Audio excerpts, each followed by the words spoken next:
시청자 여러분 안녕하십니까? 헬로티비 뉴스의 부산입니다.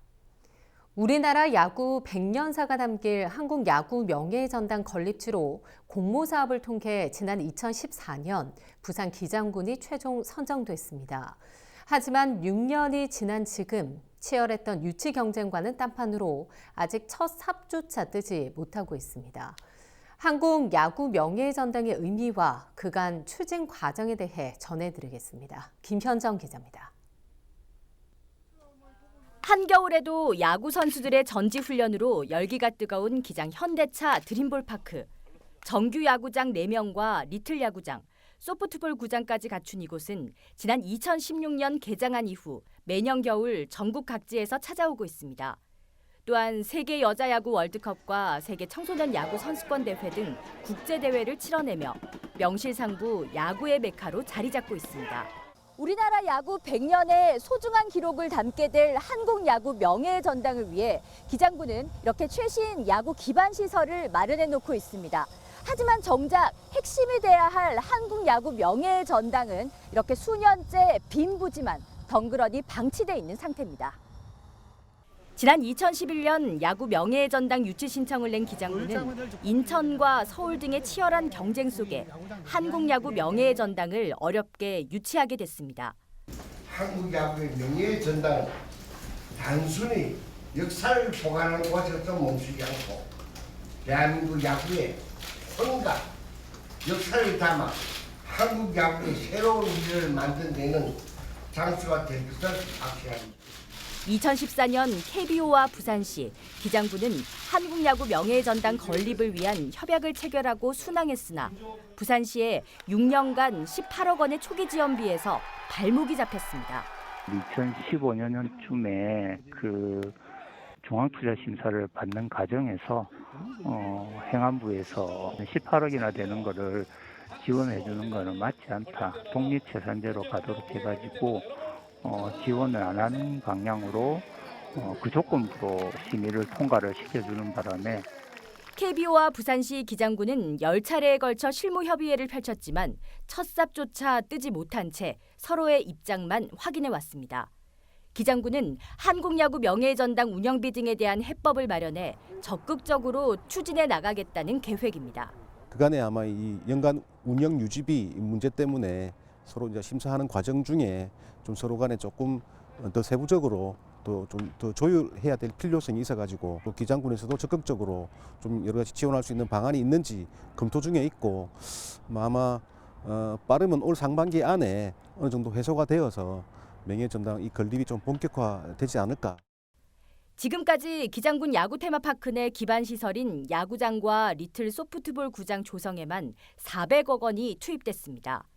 우리나라 야구의 기념비적인 한국야구 명예의 전당이 야구 테마파크의 주객 전도가 아닌 주인공의 자리에 우뚝 설 수 있길 기대해 봅니다. 헬로티비 뉴스 김현정입니다. 핏물이 그대로 보이는 닭부터 곰팡이가 눈에 띄는 반찬까지 부산의 모 중학교에서 실제로 제공된 급식입니다. 학부모와 학생들의 문제 제기로 급식이 중단됐고 급기야 조기 방학에 들어갔습니다. 피해는 고스란히 학생들에게 돌아갔습니다. 앵커 리포트입니다. 토스트엔 수업 시간에 사용할 법한 테이프가 붙어 나오고 닭은 제대로 익지 않아 핏물이 고여 있습니다. 피클엔 곰팡이가 펴 있습니다. 부산의 모 중학교 급식 사진입니다. 취재진이 확인한 결과 수개월 동안 이런 문제의 급식이 학생들에게 제공된 것으로 확인됐습니다. 해당 학교 측은 이미 급식의 문제점을 인지하고 있었고 영양사에게 개선을 요구하는 등의 조치를 취했지만 달라진 건 없었다고 말합니다. 게다가 이 영양사가 학생들에게 혐오 표현을 쓰는 등 내부에서도 갈등을 빚었다며 경찰에 수사 의뢰하고 인사 조치에 나섰습니다. 다시 또 급식충이라는 발언을 또 했거든요. 얼마 전에. 저는 참을 수 없다 이래서 학교 측에서 다시 이제 아동학대권 신고를 학교 측에서 했죠. 그런 부분에 대해서 시정 조치하도록 나아가서 인사 조치까지 생각하는 단계를 지금 밟고 있습니다. 당장 3월에 이 학교에 입학할 예정인 아이를 둔 학부모의 마음은 타들어갑니다. 다 필요 없고요. 정말 급식이라도 잘 나와라. 그거죠. 부모님이 안 계시는 애들도 많고 부모님이 계셔도 신경 써주지 못해가지고 학교에서 그렇게 일이 당하고 집에 가서 할머니한테 말해가지고 그냥 무마되고 이러니까 도와줄 수도 없는 실정이거든요, 지금. 변변한 운동장과 강당조차 없어 인근 구청 소유 구민 운동장을 이용하거나 빈 교실을 강당 삼아 쓰고 있는 학생들. 열악한 교육 환경에다 수개월 동안 여러 차례 문제를 일으킨 급식까지 제공받은 겁니다. 교육청에선 단위 학교별 급식질의 차이는 영양사들의 역량이 중요한 만큼 개학 후 급식 컨설팅에 나서는 등 재발 방지하겠다고 밝혔습니다. 이제 개학하고 재개가 되면 교육청에서 학교 급식 식단, 조리, 개선 컨설팅단을 현장에 보내서 맞춤식으로 컨설팅을 할 예정이고요. 급식을 제공하는 전체적인 수준을 높이기 위해서 학교급식 표준 조리 레시피북을 올해 만들어서 보급할 예정이고요. 학생과 학부모들의 문제 제기로 급식 제공이 어려워졌고 학교에선 단축 수업을 결정하고 6일부터 방학에 들어갔습니다. 결국 고스란히 아이들에게 피해가 돌아간 상황입니다. 헬로티비 뉴스 차선영입니다. 문화체육관광부가 올해 처음 법정 문화도시를 지정해 발표했습니다. 기초자치구 중에는 전국에서 유일하게 영도가 포함됐는데 앞으로 160억 상당이 투입돼 영도 전역에서 문화 사업이 추진됩니다. 안수민 기자가 보도합니다. 영도의 역사와 현화, 심지어는 도시 곳곳에서 자라나는 식물들까지 다양한 주제의 영도 이야기가 특색 있는 관점의 글과 사진, 그림으로 담겼습니다.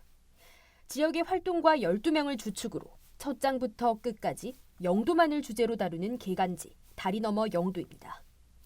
지난 2018년 영도가 예비문화도시로 지정된 뒤 진행된 사업 중 하나입니다.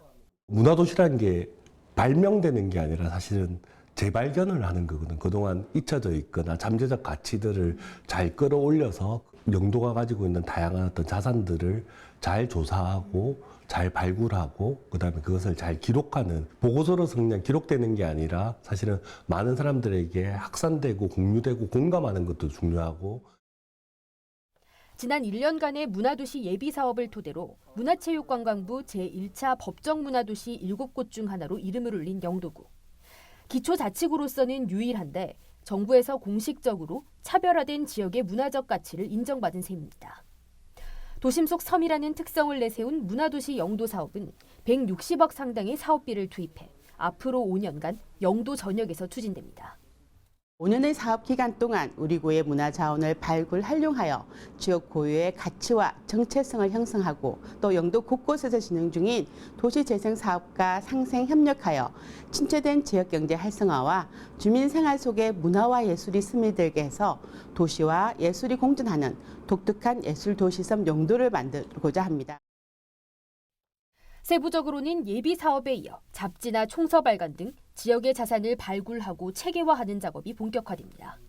또 수변공원이나 아트스트리트 같은 문화공간 조성, 섬의 특색을 살린 관광 콘텐츠 개발, 문화인력 양성 사업 등 3개 영역에 걸쳐 12개 사업이 계획되고 있습니다. 문화도시의 완성이라고 하는 거는 큰 시설물을 새로 짓거나 새로운 거창한 이벤트를 하기보다는 이곳에 살고 있는 사람들의 개개인의 어떤 삶이 문화적으로도 풍요로워지는 것을 뜻하기 때문에 주민들의 참여, 또 주민들이 직접 입사 과정에 뭔가 발언하고 그다음에 함께 공감하고 이런 과정들에 저희가 많은 고민들을, 사업들을 준비하고 있습니다. 영도구는 이르면 오는 3월까지 문화도시 전담 사업 조직을 구성하고 사업 추진에 박차를 가할 계획입니다. 올해 새롭게 추진되는 각종 도시재생 사업으로 경제와 문화, 다방면에 걸쳐 대변역의 시발점에 선 영도. 사람들이 빠져나가는 침체된 원도심의 이미지를 벗고 찾아오고 싶고 머물고 싶은 예술과 문화로 활기 넘치는 영도가 될 수 있을지 주목됩니다. 헬로티비 뉴스 안수민입니다. 얼마 전에 금정구 서동 오차마을에서 주택 화재가 났는데 여기가 주택 밀집 지역인데다 고지되어서 소방차가 접근하기 힘든 곳입니다. 자칫하면 대형 화재로 번질 수 있었는데 주민들의 발빠른 대처 그리고 골목에 있던 비상 소화 장치 덕분에 큰 피해를 막았던 것으로 드러났습니다. 앵커 리포트입니다. 옥상 밖으로 다 타버린 가재 도구들이 쌓여 있습니다.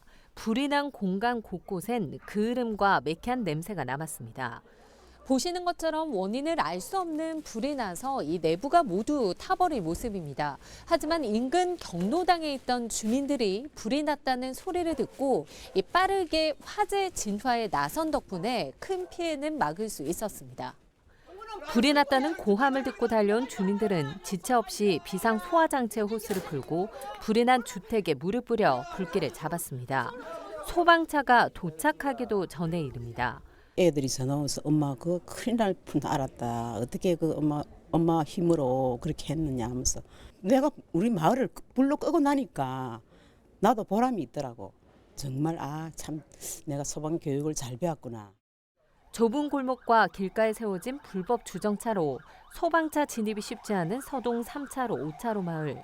게다가 1인 가구가 다수인 5천여 세대가 거주하고 있는 주거 밀집 지역으로 초기 진화를 통한 골든타임 확보가 중요합니다. 소방차도 안 올라오고 또 너무나 집이 다닥다닥 붙어가지고 이런 비상 소화기 하면 여기 한 군데밖에 없습니다. 몇 대 더 설치를 해가지고 이런 사태에 좀 대비해 줄 수 있도록. 올해 부산 전역 38곳에 비상 소화 장치가 추가로 설치될 예정인데 구군별로는 한두 곳에 불과합니다. 비상 소화 장치 한 곳당 2천여만 원 정도의 비용이 들고 주민들이 비상 소화 장치 설치로 주차 공간이 사라진다는 이유 등으로 반대하는 경우도 있어 설치가 쉽지 않습니다. 설치 위치 선정 시에 주민들의 적극적인 협조가 필요하고요. 또한 좁은 골목길 주택지역인 서동 3차, 5차 마을에는 119 신고 표지판이 설치되어 재난 발생 시 신속 정확한 신고가 될 수 있도록. 이번에 주민들의 힘으로 대형 화재를 막은 이 일대는 15년 전 큰 불로 건물이 붕괴돼 소방관 한 명이 목숨을 잃었던 곳. 평소 소방 훈련을 통해 습득한 주민들의 빠른 대처와 인근에 설치된 비상 소화 장치가 대형 화재를 막은 1등 공신입니다. 헬로티비 뉴스 차선영입니다. 공공기관에서 일해도 되나 할 정도로 요즘 소셜 방송의 진화는 계속 이어지고 있습니다. 부산시에서는 당초 시정 뉴스의 한 코너였던 사투리 부산 뉴스를 전격 확대해 시정 뉴스의 틀과 채널의 성격을 바꿔버렸습니다. 올해는 이러한 움직임이 기초자치단체까지 확대될 전망입니다. 김현정 기자입니다. 부산 소식을 때깔나게 전해드리겠습니다.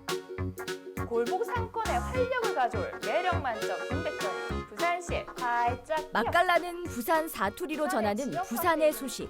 부산시가 지난해 8월부터 다이내믹 부산이라는 시정 뉴스를 탈피하고 만든 소셜 방송인 부산 뉴스입니다.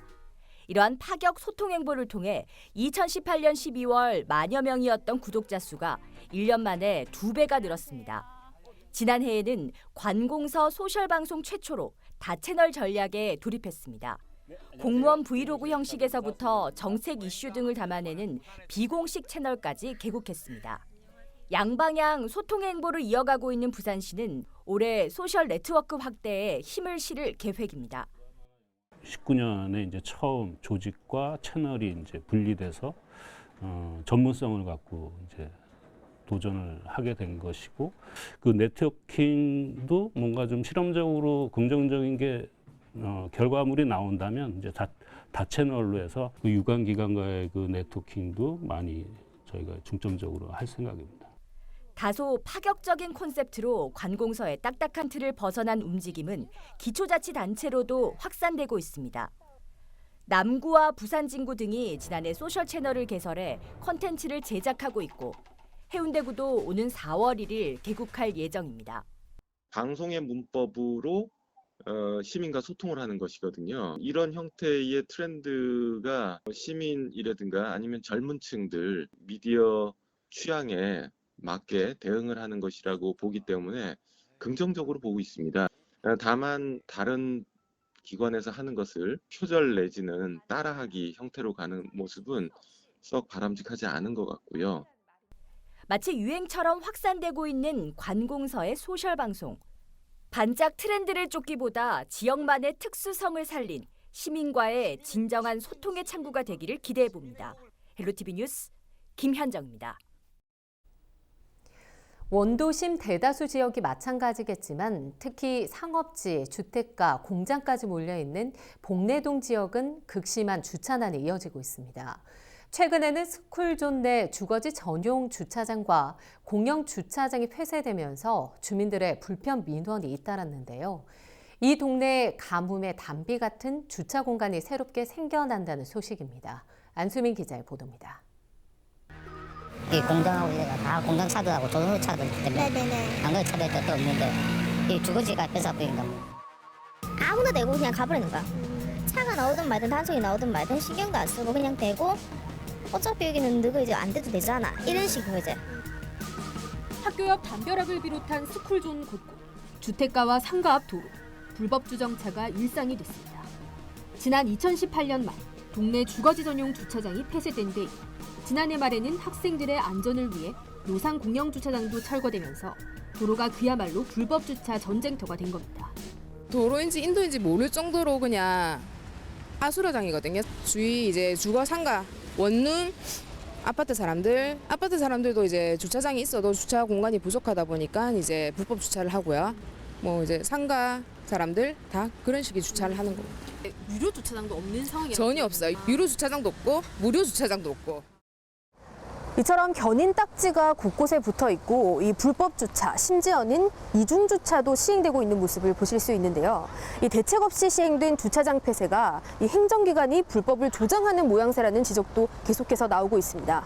이런 가운데 영도구가 이 부족한 주차 공간을 마련하기 위한 대책을 내놨습니다. 영도구는 기존의 도시계획시설 도로를 확장함으로써 주차 공간을 확보하겠다는 계획입니다. 아파트 단지와 주거지, 공업지를 지나는 도로 370m 구간이 확장되는데 현재 도로의 76m 구간은 폭이 10m 가까이 늘어나 확장 공사가 마무리됐고 올해 110m 구간에 대한 공사가 추가로 진행될 예정입니다. 총 50억 상당의 예산이 필요한데 올해 사업 추진 예산 25억 원이 편성됐습니다. 본 예산 25억에 대해서 1월 달에 실시 설계 용역을 하고 그 실시 설계 용역에 맞춰서 보상 절차를 시행을 해가지고 보상이 끝나는 부분에 대해서 바로 도로 개설과 확장을 완료하고 그다음 추경에 또 다시 25억을 추가 확보해가지고 21년 12월까지는 오는 2021년 말 사업이 마무리되면 40면 이상의 주차 공간이 새롭게 생겨날 예정입니다. 가뭄의 담비 같은 주차 공간 마련이 주차난 속 주민들의 숨통을 틔워줄 수 있을지 주목됩니다. 헬로티비 뉴스 안수민입니다. 도심과 인접한 산에 명상의 숲이 조성돼 인기를 끌고 있습니다. 자연과 더불어 스트레스를 풀어내는 시민들을 김하식 기자가 만나봤습니다. 푸른 소나무 아래서 겨울 햇살을 받으며 일광욕을 즐기고 335 벤치에 앉아 담소도 나눕니다. 혼자 산에 오른 어르신은 소나무와 함께 몸을 풉니다. 백양산 자락에 명상의 숲이 조성됐습니다. 울창한 숲속에서 맑은 공기를 맞는 것만으로도 도심에서 쌓인 스트레스는 한 번에 날아갑니다. 맑은 공기 마시면서 스트레스도 풀고 안 좋은 생각들도 정리도 할 수 있고 그런 게 좋은 것 같아요. 직장 생활하면서 조금 스트레스도 많이 받고 이렇게 해서 오늘 쉬는 날이라서 이렇게 언니랑 같이 왔는데 누워서 이렇게 명상도 할 수 있고 좀 생각 정리도 할 수 있어서 너무 좋았습니다. 숲 조성으로 산을 찾는 등산객들의 패턴에도 변화를 가져왔습니다. 이전 정상에 오르기 위해 산을 찾았다면 이제는 휴식과 등산을 동시에 즐길 수 있게 된 겁니다. 등산 다니고 이런 게 있는데 지금 뭐냐면 등산 갔다가도 쉴 수도 있고 또 머물고 있다가 등산 오래 못 할 수 있으니까 한두 시간 또 쉬고 있다. 부산의 중심에 위치한 부산 진구는 도심 밀집 지역이지만 반대로 풍부한 산림도 보유하고 있습니다. 도심을 한 발짝만 벗어나면 이처럼 울창한 산림을 만날 수 있습니다. 이런 숲은 도심을 품에 안듯 삼면을 둘러싸고 있습니다. 4,000제곱미터에 이르는 명상의 숲을 조성하면서 토목공사는 아예 없었고 나무 사이에 벤치와 테이블, 데크를 갖다 놓은 것이 전부입니다. 나무 한 그루도 베어내지 않고 휴식 공간을 만들어 더욱 가치가 있습니다. 황령산이나 은광산에도 추가로 확대 계획이 있는데 그 산에도 역시 자연을 훼손하지 않는 범위에서 사람과 자연이 공존한다는.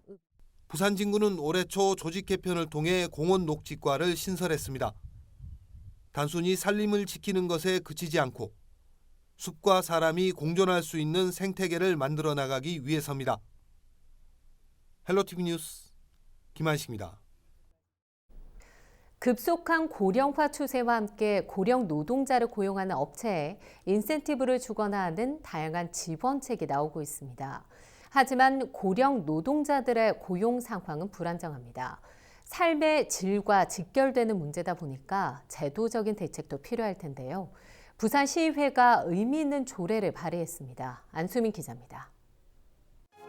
고령의 경비원과 미화원들에게 전달된 집단 해고 통보.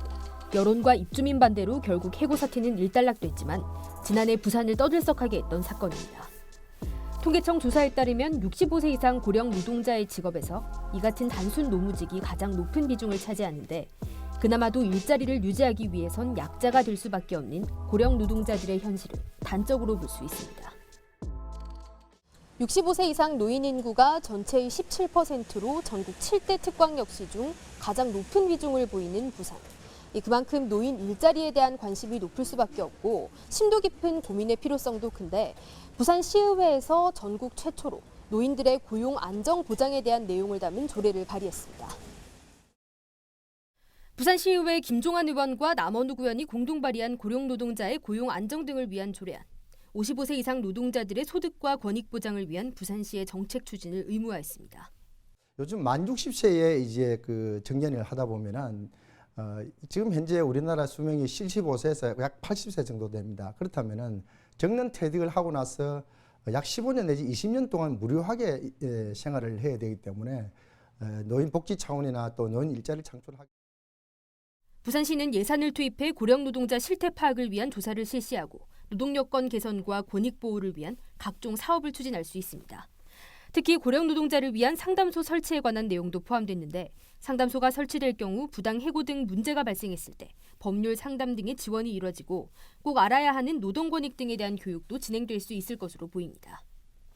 고령 노동자들이 자발적으로 합의체를 구성할 경우 행정기관이 활동을 지원할 수 있다는 조항도 명시됐습니다. 연령층 차별이나 또는 그렇지 않으면 최저임금이나 갑질 논란 등 어르신들이 겪게 되는 여러 가지 어려운 여건이 있습니다. 그래서 복지 정책의 일환으로 어른들의 일자리를 창출이 되고 나면은 사실은 이제 경제적인 여건도 아무리 많이 좋아질 뿐더러 또 어른들의 생활의 삶의 질이 향상이 될 거라고 보고. 이번 조례안은 오는 9일까지 부산 시민들의 의견을 접수받은 뒤 부산시의회 복지환경위원회의 심의를 거쳐 본회의에서 최종 제정 여부가 확정될 예정입니다. 조례 돋보기 안수민입니다. 부산시 교육청이 올해부터 학생들을 대상으로 민주시민교육을 합니다. 민주시민교육은 학생들의 사회 현상을 다양한 시각으로 바라볼 수 있도록 하는 것입니다.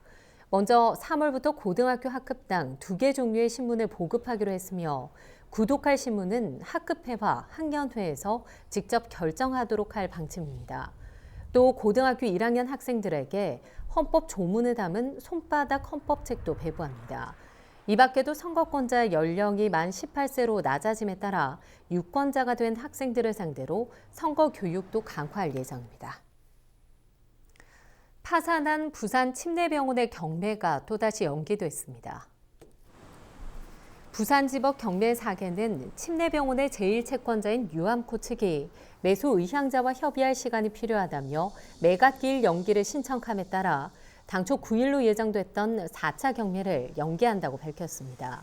4차 경매는 지난해 5월과 8월, 10월에 이어 4차례 연기됐습니다. 침례병원은 2017년 7월 파산 선고 이후 지금까지 3차례 경매가 진행됐지만 모두 유찰됐습니다. 다음 경매 기일은 다음 달 중순이 될 전망입니다. 우리 지역의 이슈 콕 짚어봅니다. 헬로 이슈 토크. 이슈 토크입니다. 부산은 7대 특광역시 중 가장 먼저 초고령 사회에 진입할 전망입니다. 노인 인구는 빠르게 증가하고 있지만 좋은 일자리는 부족한 실정인데요. 부산의 노인 일자리 실태를 살펴보고 양질의 노인 일자리 창출을 위해선 어떤 대안들이 필요할지 오늘 이슈 토크에서 이야기 나눠보도록 하겠습니다. 부산광역시 장노년 일자리지원센터 01형 센터장, 신라대학교 복지상담학부 손지영 교수와 함께합니다. 안녕하십니까? 네, 안녕하십니까? 반갑습니다. 사실 부산이 전국 7대 도시 중에서 고령화 속도가 가장 빠른 도시다. 이런 이야기들은 이제 저희가 언론을 통해서도 많이 좀 접하고 있는데요. 실제로 부산의 노인 인구 비율이 어느 정도 되는지 좀 알려주시죠. 예, 2019년 9월 기준으로 부산의 65세 이상 노인 인구는 60만 9천 명으로 부산시 전체 인구의 17.8%를 차지하고 있습니다. 네. 예, 2022년에는 노인 인구의 비중이 20.4%까지 증가를 해서 초고령 사회에 들어설 것으로 전망이 되고 있습니다. 네. 더욱 심각한 것은 기대 수명의 연장과 저출산으로 인해서 고령화 속도는 더욱 빨라질 것으로 예상이 되고 현재 만 50세 이상 장노년 세대의 비중이 부산시 전체 인구의 43%에 달하고 있어서 현재 이분들에 대한 대책이 마련되지 않을 경우 다양한 사회 문제가 양산될 것으로 예상이 됩니다. 네, 노인 일자리 확대를 위해서 정부나 부산시에서도 다양한 노력들을 좀 하고 있습니다. 실제로 노인들이 지금 일하고 있는 일자리에는 어떤 것들이 있는지 우선 궁금합니다. 네, 그 일자리를 구분하는 방기법이야 사실은 기관별이나 혹은 지원하는 주체들 입장에서 다양하게 정리될 수 있으니까 쉽게 정리하기 어려운데 가장 일반적으로 정리하면 그 공익형 일자리, 네. 그리고 시장형 일자리, 그리고 인력 파견형 일자리 이렇게 세 가지 정도로 구분할 수 있을 것 같습니다. 먼저 공익형 일자리다 하면 그 사회활동 지원 사업의 개념으로 조금 지원을 하고요. 공공시설 지원한다든지 그 봉사활동 하는 여러 가지 형태로 움직여집니다. 주로 이제 기초연금을 수급할 수 있는 연령들 65세 이상 연령들이 참여하게 되어 있고요. 시장형 사업이다라고 이야기하면은 그분들 그 노인 일자리 소규모 사업단 규모에서 요거는 이제 만 60세 이상이신 분들이 주로 참석하게 되는데 일정 정도 이제 사업비를 지원하게 되고 말 그대로 시장에서 활동할 수 있도록 하기 위한 기본적인 조건을 지원해주면서 본인들이 활동을 할 수 있게 만드는 방법입니다. 세 번째로 말씀드렸던 인력 파견형이다라고 이야기하면 그 기존 기업체와 이제 매칭 사업의 형태인데 기업에서 원하는 어떤 기술이 있지 않겠습니까? 네. 그럼 그 기술을 이제 일정한 조건이 되는 기관들에서 교육을 시키고 그 교육을 이수한 60세 이상의 어르신들이 그 기관에 참석을 해서 이제 참여해서 그 일자리 사업에 활동을 할 수 있도록 하게 되어 있는 구조입니다. 구조는 사실 여러 가지 형태가 있긴 한데요. 네. 어려운 점이 사실은 이 일자리 형태들에서 나타나는 어려운 부분이 조금 더 있을 것 같긴 합니다. 사실 많은 부분들에서 예상해 보시면 알겠지만 효과성이라고 보면 당연히 시장형 일자리가 가장 만족도도 높고 비용도 너무 많이 가질 수 있을 거라 생각을 하지만 한국 같은 경우에서 노인형 일자리 참여 비율은 80% 이상이 공익형 일자리에 참석을 하게 되어 있고요. 시장형 일자리 비율은 사실은 조사마다 약간 차이가 있지만 30%는 안 되고요. 20% 내외 정도로 많이 잡히고 있기 때문에 사실은 이 부분에 대한 조금 보완이 조금 더 필요할 것 같긴 합니다. 단순하게 지원해서 나올 수 있는 부분은 아니지만 무조건 시장형을 키울 수 있는 것도 아니라서요. 공익형 일자리 가지고 있었던 저예산에 대한 부분들 또 기간 올해부터 12개월로 이제 기간이 연장되어 있습니다만 기간에 대한 부분이라든지 이런 부분에 대한 보완도 꾸준히 이루어진다면 사실은 가능성은 언제나 있지 않을까 싶습니다. 네, 사실 노인 일자리라고 하면은 저임금에 대부분 좀 단기 일자리 위주로 치우쳐져 있다는 지적이 좀 많은데요. 이런 일자리의 원인 또는 실태는 이제 이런 일자리 실태의 원인 및 문제는 뭐라고 생각하십니까? 우선 기업 입장에서는 노인은 산업재해 위험이 좀 더 많고 그리고 생산성이 떨어진다 이런 인식을 가지고 있습니다. 거기에 덧붙여서 청장년층과 마찬가지로 근로기준법 그리고 최저임금 준수 등의 사안을 지켜나가야 되기 때문에 아무래도 정규직이나 장기적으로 채용함에 있어서는 좀 부담을 갖는 것이 사실입니다. 그리고 노인 입장에서는 이제 본인의 신체적 능력이나 아니면 여가 선용의 시간 또는 출퇴근 거리 등 이런 다양한 요소들을 또 아무래도 고려해서 희망하시는 취업을 희망하시는 경향이 있기 때문에 네. 이로 인해서 대부분의 이제 노인분들이 경비나 미화 같은 단순 기능직 또는 재정 지원 노인 일자리 사업에 참여하고 있는 경우가 많습니다. 네. 그럼 전문직에서 이런 여러 요소로 인해서 아무래도 전문직에 종사하셨거나 아니면 평생교육 형태로 해서 본인이 배운 기술을 활용하고자 하시는 분들에게는 아무래도 좀 기회가 제한적인 것이 문제가 아닐까 그렇게 생각을 하고 있습니다. 예, 사실 뭐 정년을 늘리거나 노인 일자리 확충에 힘쓰다 보면 상대적으로 이제 청년층의 일자리가 줄어들지 않을까 이렇게 걱정하는 우려의 목소리도 한편으로 있습니다. 그럼에도 불구하고 노인 일자리가 꼭 필요한 이유 전문가로서 어떻게 보십니까? 사실 노인이 되어 간다는 게 문제로 보인다는 것 자체가 그 사회가 건강하지 않다는 걸 보여준 대표적인 사례라고 볼 수 있습니다. 네. 저희도 사실은 언제든 노인이 되어 가고 있는 거고요. 네. 사실 다 노인이 되어 갈 텐데 노인이라고 하는 특성을 가졌기 때문에 비노인 세대에 비해서 가지는 어려움이 크다라고 하면 이건 사실 그 사회가 그만큼 보완이 잘 못 되어 있는 거겠죠. 네. 그런 관점에서 일단 질문하셨던 내용에 조금 더 맞춰서 이야기를 한번 해보면 뭐 여러 가지 요인이 있겠지만 인구 사회학적 요인, 그리고 개인적 요인, 그리고 경제적 요인 세 가지 정도로 이야기가 될 수 있습니다. 인구 사회학적 요인이다라고 이야기해보면 2009년에 벌써 10년이 됐는데요. 2009년에 유엔에서 발간한 보고서에서는 네. 호모 헌드레드 시대가 왔다라고 이제 이야기를 하고 있습니다. 소위 말해서 인간의 100세 시대가 이제 도래했다는 거죠. 평균 은퇴 연령이 60세 이하로 잡힙니다. 네. 그러면 50년 이상의 삶이 사실은 비노동 세대에서 움직여질 수밖에 없는 거라는 거죠. 당연히 여기에 대한 접근이 필요하고요. 네. 두 번째로 봤었을 때는 개인적 요인이 있을 수 있습니다. 개인적 요인이라고 하면 이제 뭐 제일 대표적으로 생각해 보면 우리나라 전체 소득 분위를 봤었을 때 하위 20%에 있는 세대들의 평균 연령을 계산해 보면 65세가 이미 넘게 나타납니다. 그러니까 우리나라에서 가장 가난한 그 연령층, 가난한 그 빈곤층이라고 하는 세대들의 평균 연령이 65세가 넘고 있다는 거예요. 대부분의 노인들이 여기에 해당이 될 수 있다는 겁니다. 네. 그럼 그렇게 따져보면 이 빈곤 감소에 대해서 어떠한 방법으로 개입을 해야 될 것이냐라고 생각해 보면 방법적인 부분에서 소득이냐 일자리냐 이런 부분이 있겠지만 일자리를 지원하지 않고서 스스로 해결할 수 있겠다라고 생각하는 것은 사실 사회적 비용은 더욱더 많이 들어갈 가능성이 있고요.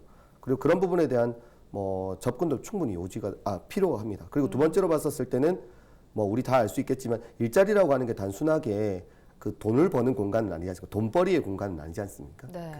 그 일자리를 통해서 관계를 만들어가고 서로 관계를 쌓아가며 서로 인식해지는 그게 가장 중요한 거 아니겠습니까? 그렇죠. 그렇게 따져보면 일자리를 통해서 노인들이 가져가는 사회적 관계가 이제 확충될 수 있는 가능성이 있게 되죠. 네. 그러니까 지원 정책이 있었을 때 단순한 일자리가 아니라 그런 관계가 강화되면서 답이 풀어지는 방법이 있을 수 있고요. 마지막으로 세 번째가 이제 경제적 요인인데요. 네. 경제적 요인이라고 생각해 보면 많은 분들께서 이것을 이제 노인 일자리가 들어가는 부분을 소위 말해 청년들의 일자리를 뺏어가는 거 아니냐라는 개념으로 해석하는 분들이 계신데 반대로 생각해 보면 청년들은 어디서 일자리를 찾을 수 있을까요? 그거는 사실은 누군가가 돈을 써줘야 소비를 누군가는 만들어 줄 수 있어야 되는 대상을 통해서 일자리를 만들어 갈 수 있을 텐데 사실은 많은 부분들에서 노인 세대가 가져가는 부분들을 이야기하지만 잘 생각해 보시면 노인 세대는 저축 기간이 가장 짧을 수밖에 없습니다. 네. 그렇다면 그분들이 얻었던 노동소득은 자연스럽게 사회로 다시 들어올 수 있는 구조가 되고 그 구조는 전체 경제에 대해서 활성화가 될 수 있는 방법이기 때문에 네. 관심을 많이 가져야 됩니다. 네, 사실은 아까도 말씀하셨지만 공공형 일자리가 가장 많다. 관주도형 일자리 사업이 확대는 되고 있지만 이것이 지속 가능한 것만은 아닙니다. 그래서 민간에서도 좀 노인을 위한 일자리를 만들어줘야 계속적으로 이런 소득이 보장이 될 것 같은데요. 민간 기업의 고용을 늘리기 위해서 어떤 노력들이 좀 필요할까요? 우선 민간에서의 지속 가능하고 다양한 노인 일자리 창출을 위해서는 노인 고용에 대한 전체 사회적인 공감대가 형성이 되어야 된다고 생각을 합니다. 네. 그리고 시민 모두 그리고 고용하시는 분들에 대한 인식 개선도 함께 이루어져야 된다는 생각이고요. 또한 지금 현재 저출산 고령화 사회로 접어들고 있는 현재 시점에서 네. 50세 이상, 60세 이상 고령자분들의 사회 진출이나 일자리에 참여하는 부분은 네. 필수적인 부분이고 생존을 위해서는 미리 기업이나 업체들도 대비해 나가야 되는 부분입니다. 이러한 다양한 앞으로의 미래에 대한 인식의 전환이 좀 네. 반드시 좀 필요하다고 생각이 들고요.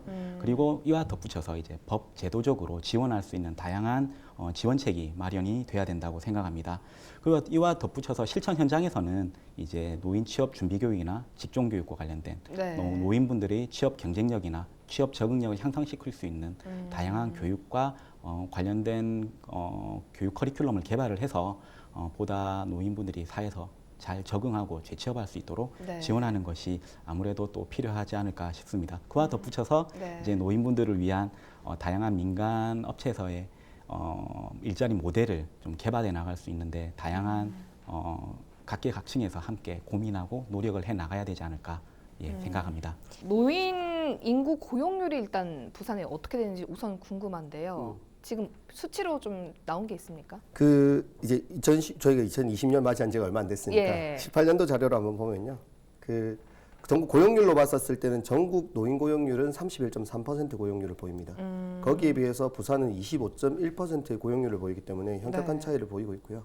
낮은 편이네요. 네, 낮은 편인 것, 사실 7대 광역 중에서는 가장 낮습니다. 네. 그리고 조금 더 심각하게 한번 생각해 보면 31.3%의 고용률을 가지고 있는 전국 평균이라 하더라도 전국 평균을 봤었을 때 노인 인구 비율은 14.7%.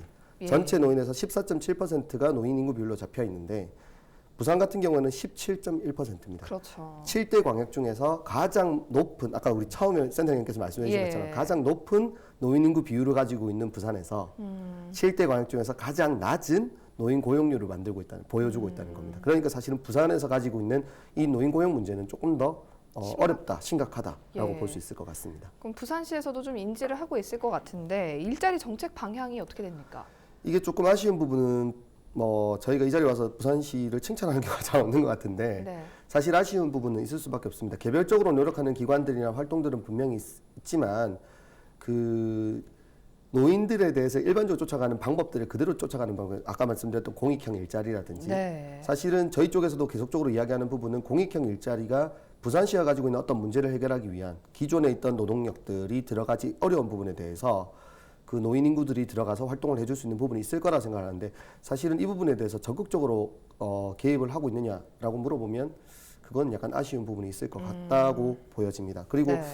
한 번 더 조금 더 말씀드려 보면 노인 일자리 비율이라고 했을 때 중앙 정부의 지금 정책은 노인 일자리의 보완적인 특성에 대해서 인정을 하면서 가장 중요한 것은 사실은 청년 세대까지 포함해서 하는 이야기죠. 소득 주도 성장이라는 표현을 저희가 많이 하고 있지 않습니까? 네. 그러니까 소득을 기반으로 가지고 일자리를 부가적으로 할 수 있는 상황이 돼야 되는데 사실 저희 부산에서는 아직 소득이라는 느낌보다는 그 부가적이어야 하는 노인 세대에 있어서 부가적이어야 효과를 볼 수 있다고 생각하는 일자리가 조금 더 그 일자리가 더 중요한 개념처럼 해석되고 있기 때문에 노인들이 가지고 있는 개별적인 부담이 조금 더 커질 수 있는 위험성을 가지고 있긴 합니다. 네, 이런 가운데 부산시 의회에서는 이제 전국 최초로 노인들의 고용 안정을 담은 조례안을 발표를 했습니다. 어떤 내용들이 좀 담겨 있나요?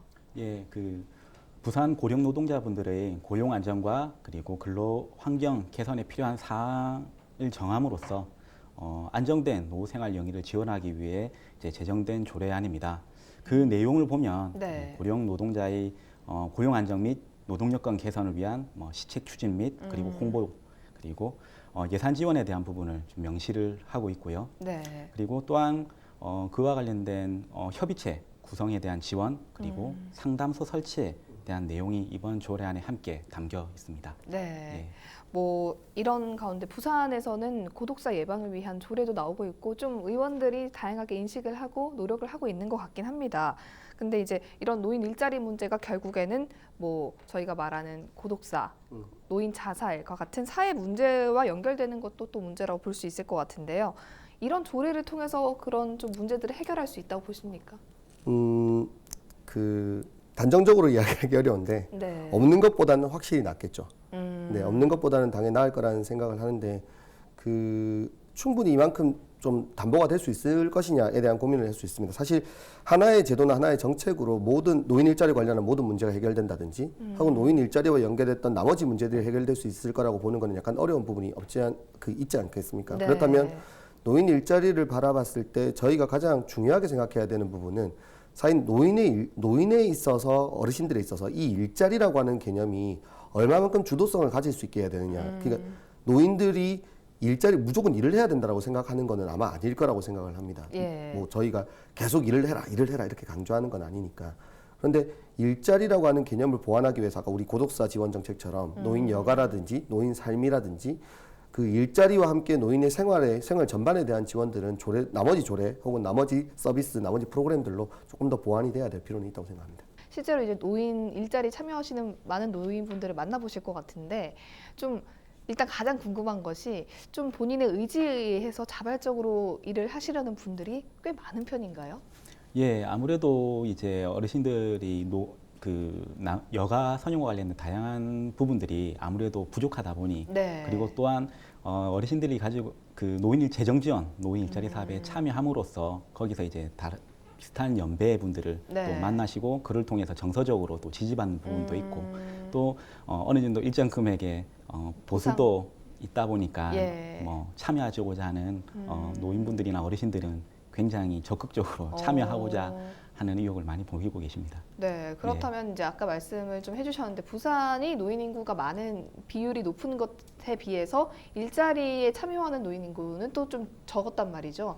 그런 부분들에 대해서 부산시의 정책이 좀 아쉽다라고 혹시 느끼는 부분도 있으신지? 아무래도 일자리라 하면 재정 지원 일자리와 같은 경우에서는 이제 국가 재정이 투입되는 부분은 어느 정도 범위 안에서 네. 이제 통제가 가능하거나 아니면 컨트롤이 가능하지만 민간 업체 어느 정도 일정 수준의 급여나 보상이 이루어지는 민간에 취업하기 위해서는 어느 정도 경기 활성화나 네. 그리고 규모의 경제가 어느 정도 이루어져야 거기에 대한 취업 경기 활성화를 통해서 고용 시장이 좀 더 활성화되고 또 관련된 경직성도 어느 정도 완화될 걸로 예상이 되는데 아무래도 부산 경제 자체에 대한 파이나 이런 부분들이 좀 더 활성화돼야 근본적인 민간에서도 어느 정도 채용과 관련된 노인 네. 고용과 관련된 그 노인에 국한되지 않고요. 청장년도 마찬가지겠죠. 좀 채용과 관련된 근본적인 문제 해결에 한 요소가 되지 않을까 저는 그렇게 생각합니다. 장기적인 관점에서 추구해야 할 양질의 노인 일자리 사업 방향에는 어떤 것들이 있을까요? 네, 이거 많은 분들께서 사실 고민하고 있는 부분이라고 생각을 합니다. 그리고 이 고민은 노인 세대가 아니라 우리 청년에게서 똑같이 했던 이야기죠. 양질의 일자리를 어떻게 공급하느냐. 그래서 말 그대로 장기적인 일자리에 대한 관점이다라고 이야기를 한번 해보면 앞서서도 제가 짧게 좀 넣으면서 말씀을 드렸었는데 노인 일자리가 노인에게 1번인가 과연 가장 중요한 노인 문제를 모두 해결하기 위해서 가장 중요한 방법이나 가장 중요한 접근 방법이 과연 일자리에 한정된 것인가에 대한 고민을 일단 먼저 해봐야 될 것 같습니다. 네. 노인들이 가지고 있는 어떤 노동력에 대한 이야기가 신체적 특히 최근에는 60대 어르신들이나 70대 어르신들까지도 활동력이 굉장히 많으신 분들이 있으시죠. 그 활동력을 단순하게 어떤 돈과 관련됐던 생계와 관련했던 부분으로 다 한정돼서 이해를 하고 있는 부분은 일정 정도 봤었을 때 노인 일자리의 접근 방향을 상당히 떨어뜨릴 수밖에 없습니다. 왜냐하면 활동력에 대한 차이는 60, 70대 어르신들이 높다 하더라도 청년에 비해서 밀릴 수가 없기 때문이죠. 밀릴 네. 수밖에. 그래서 이 부분에 대한 접근보다는 사실은 기본적인 소득에 대한 지원들을 안정적으로 맞춰준 다음 이 노인 세대들을 활용할 수 있는 그리고 이 노인 세대가 가지고 있는 경험이라든지 개별 특성이 가지고 있는 좋은 영향력들을 지역사회 내에서 발견될 수 있는 방법에 대한 고민들이 조금 더 필요합니다. 그러려면 저는 일단 기본적으로 봤었을 때는 안정적인 소득에 대한 이해를 만들어 놓고 기초연금이 올해도 기초연금이 이제 최대 30만 원까지 올라가니까요. 네. 기초연금에 대한 이해와 동시에 서비스 본인들이 하고 싶어하는 개별적 만족에 맞는 일자리를 개발하는 방식 그리고 부산이라고 하는 지역이 가지고 있는 사실은 개별 저희가 제조업에 대해서 약화가 되고 있으니까요. 네. 제조업인 서비스업을 활용했던 방법에 대한 이야기 이런 쪽으로 많이 관심을 가져야 될 것 같습니다. 네, 교수님께서 많은 얘기 해주셨는데 센터장님은 어떻게 보십니까? 퇴직한 노인분들을 새로운 환경이나 새로운 기술을 습득시켜서 재취업시킨다는 것은 아무래도 그렇게 쉬운 사안은 또 아닙니다. 그래서 기존에 이제 퇴직한 노인분들이 본인이 갖고 있는 전문적인 기술을 활용할 수 있도록 노인분들이 보다 오랜 시간 본인의 기술과 그리고 장점을 활용할 수 있도록 산업 네. 현장에서 보다 오래 활동하실 수 있도록 하는 그런 지원하는 법적 그리고 제도적 지원이 좀 필요하다고 생각이 들고요. 네. 또한 산업체 현장에서는 고령자분들의 신체적 특성을 좀 감안을 해서 네. 이분들이 보다 생산성을 유지할 수 있도록 하는 그런 시설 환경적 부분에 대한 개선과 거기에 대한 투자가 이루어져야 아무래도 고령자분들이 민간 업체에 그리고 안정적인 소득을 유지할 수 있는 그런 그 직장을 가질 수 있지 않을까 저는 그렇게 생각을 합니다. 네, 무엇보다 부산의 특성에 맞는 그런 부산의 노인의 특성에 맞는 일자리들이 좀 나와야 하지 않을까 이런 생각이 듭니다. 오늘 이슈토크는 여기서 마치겠습니다. 두 분 함께해 주셔서 고맙습니다. 이상으로 뉴스를 마칩니다. 저희는 언제나 지역 주민 여러분 곁에 있겠습니다. 고맙습니다.